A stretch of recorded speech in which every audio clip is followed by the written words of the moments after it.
Retelling of Where's Spot by Eric Hill.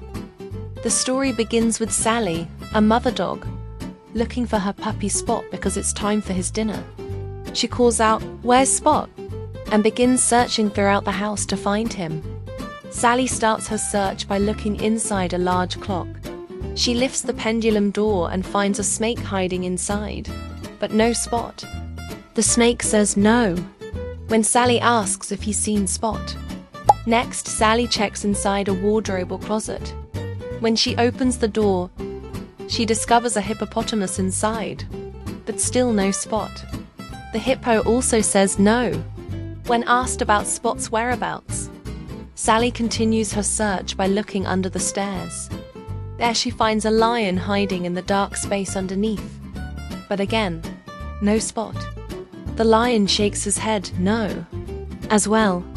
She then checks inside a grandfather clock, where she finds a bear, but no Spot. The bear also hasn't seen the little puppy. Sally looks behind a door and finds an alligator or crocodile, but still no Spot. The reptile also says no.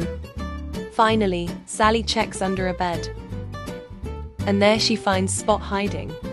The little yellow puppy pops out wagging his tail, happy to see his mother.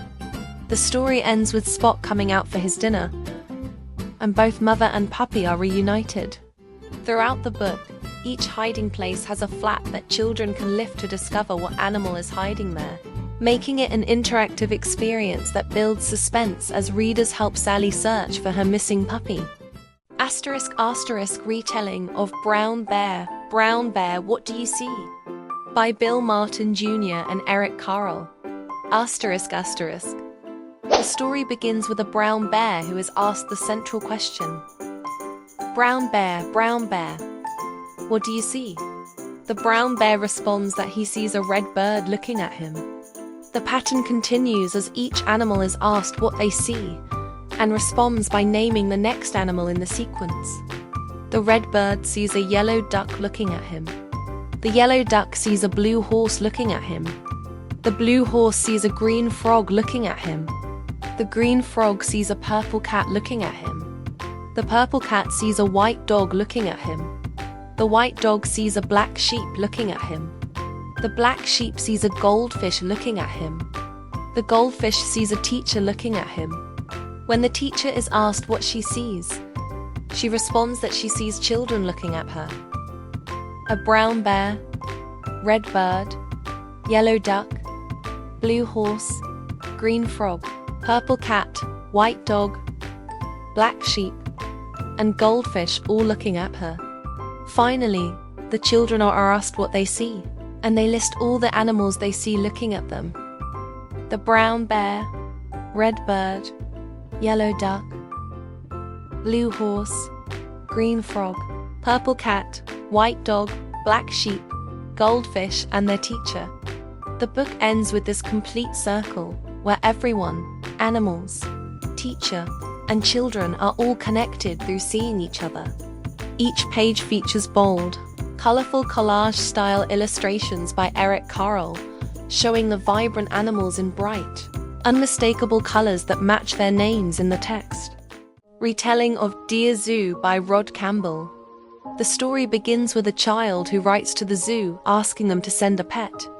The zoo is eager to help and decides to send various animals, but each one turns out to be unsuitable for different reasons. First, the zoo sends an elephant. When the child opens the crate, they discover the elephant is too big to be a good pet, so they send it back to the zoo.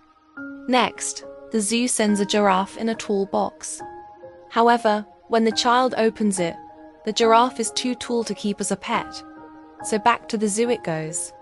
But when the child lifts the flap, they find the lion is too fierce and dangerous to be a pet, so it must be returned as well. The zoo then sends a camel, but it turns out to be too grumpy and bad-tempered to make a good pet. Back it goes to the zoo. Next comes a snake in a basket, but the snake is too scary for the child, so it's sent back too. The zoo sends a monkey next, but the monkey proves to be too naughty and mischievous to be a suitable pet, so it also gets returned. Then a frog arrives, but it's too jumpy and won't stay still, making it an impractical pet choice. Finally, the zoo sends one last animal in a small box. When the child opens it, they find a perfect little puppy. The puppy is just right. Not too big, not too tall, not too fierce, not too grumpy, not too scary, not too naughty, and not too jumpy. The child decides to keep the puppy as their perfect pet.